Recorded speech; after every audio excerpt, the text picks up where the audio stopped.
Hey, what's going on, guys? Welcome back to another episode. Today we are back at Mobile Weld Specialist and come back to see what process or progress, I should say, that was made with the car.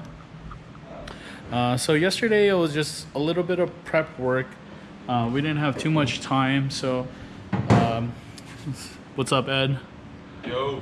And we got a O in the back. He's working on some schematics, and so we finished out, or not we, but Ed finished taking some of the plates and brackets out that we weren't going to use.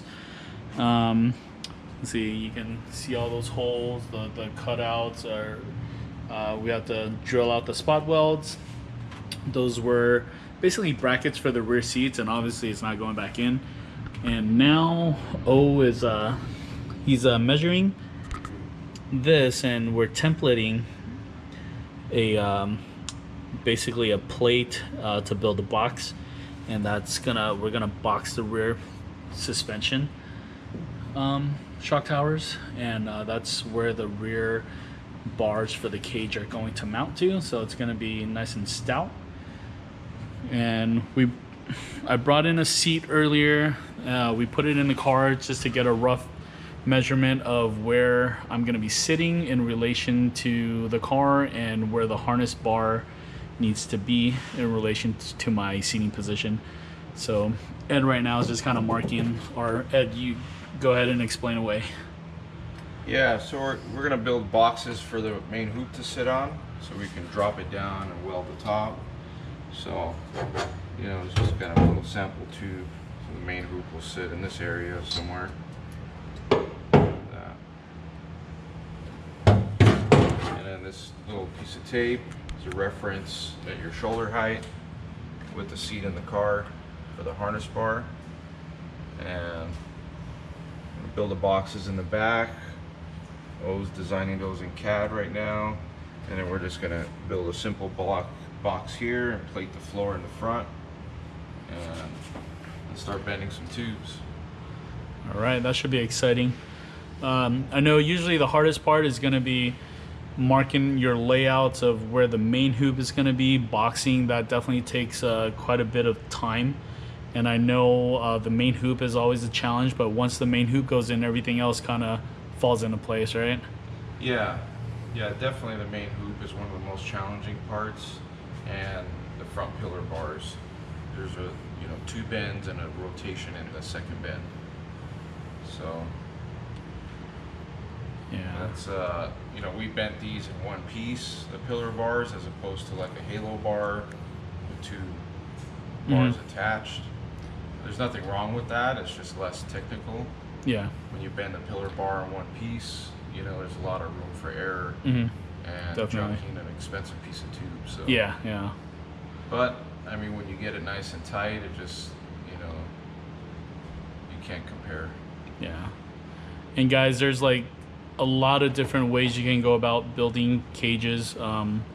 There's a lot of different type of what they call the hoops or main hoops. There's the main hoop, which is across the B pillar. That could be a hoop. There's also, my understanding, another main hoop where it can extend from the door all the way back to here. There's also halos you can do on the roof, and it's just all per the rules that you're going to compete in. So there's all sorts of different ways of doing it. Yeah, there's a number of ways you can build a cage, but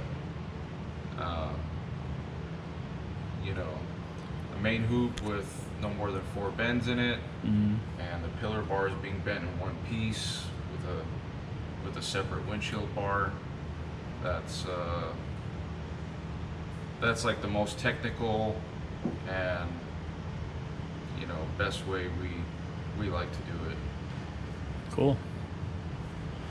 And remember, guys, don't try this at home. Take it to a professional. Bring it to Ed. If you're in Southern California, Ed's the guy. Hit us up. We'll put you in contact with him. You definitely don't want to put a price on your safety, especially if you're going to take your car out racing. Safety is the paramount. And Ed has built a car that passed tech for Pikes Peak, so that speaks a lot on his skill set. If one of his cars can pass tech at Pikes Peak, I'm pretty sure I can survive anything that I'm gonna do in this car. So yeah, I'm not looking to roll down the side of a mountain. It'd be fun. So I'm sure it'd be exhilarating, but I think that's a hard pass for me. Keep the shiny side up. Yeah. Right on. Thanks, guys. Yeah, so Ed's gonna get back to work here while we just talk a little bit more. So yeah, guys, just you want to remember, as far as like tubing goes and stuff like that, the least bends the better. The more bends you put in the tube, the weaker. Those are going to be the weak points. So there's quite a few roll cage options out there that are pre-made, pre-fabbed, that are bolt-in. Like perfect example is the Cusco cage. Cusco does make a 6-point chromoly cage. Chromoly is strong, but at the same time you have to consider that it's more brittle. We're using mild steel, and a lot of tracks won't even pass chromoly for their tech because it just I guess per the rules. So mild steel is pretty much the benchmark on what you want to use. Chromoly can, because it's strong, but again brittle, it can snap. And the reason why I brought up the Cusco cages was that their cages have something called an escape dash design, where you don't have to cut a hole into your dash. However, again, like what I was mentioning earlier, the more bends you have, the weaker that tube is going to get. So those are weak points there, and the last thing you want is somebody to hit you like a side front impact by the door jambs, and break a tube, and where's that tube going to go? Right into your knees. So ideally, stay away from anything that escapes the dash. You do want to go through the dash the least amount of bends possible. It's definitely a lot easier because you don't have to trim and cut up your dash, but especially if you're going to go out racing and stuff like that, and using it for what it's built to be used for, you definitely want to go the right way about it. So again, if you're interested, any questions, hit us up. We can put you in contact with Ed over here, and he'll take care of you guys. So hey guys, Ed brought up a great point. I mentioned mild steel, and we'll let the professional explain that. Well, the material we use is called DOM, which stands for drawn over mandrel, and it is technically considered mild steel. It starts off its life as a welded seam mild steel tube, but then it's heated, and the DOM stands for drawn over mandrel, so it's formed over a mandrel, and rollers and heat turns it into the finished inside and outside and wall thickness. So as you see, there's no seams on the outside of the tube. So then the weld seam disappears, and then through the heat treating process, it all becomes one tube again. The weld disappears and it's one solid tube, but it machines, cuts, and welds like a mild steel tube, but it has the characteristics of chromoly. So that's sort of the benefit. You don't have to heat treat it. It doesn't gas out when you're welding it. So it has a bunch of qualities about it, and that's why we use it for roll cage design. So it technically is mild steel, but it's one step above mild steel, and it's a DOM tube. Cool. Thanks, Ed. And that's why you leave it to the professionals. I'm ordering pizza. He's Mike's hungry. he's the pizza runner.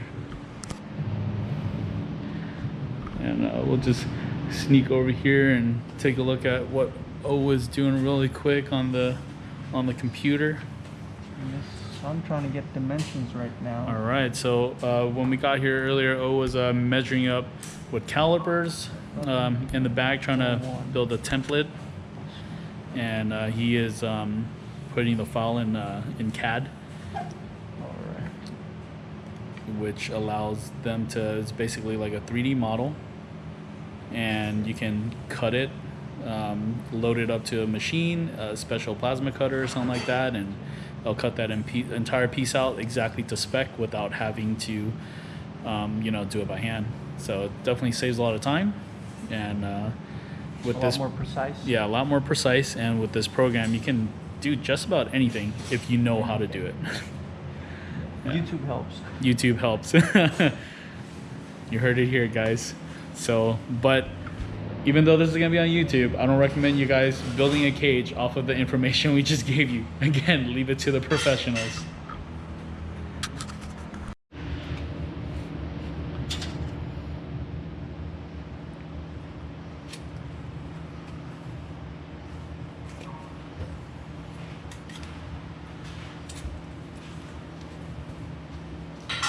So now that Ed has like a rough idea of where the cage is gonna sit, he has some material.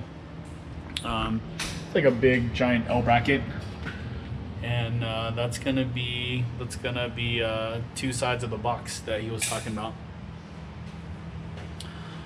So the other sides of the box will be the floor and this side piece right here.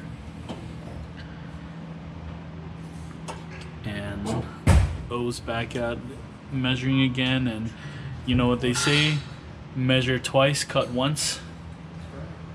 So I think he's measuring maybe 3-4 times, cut once. You can never be too sure.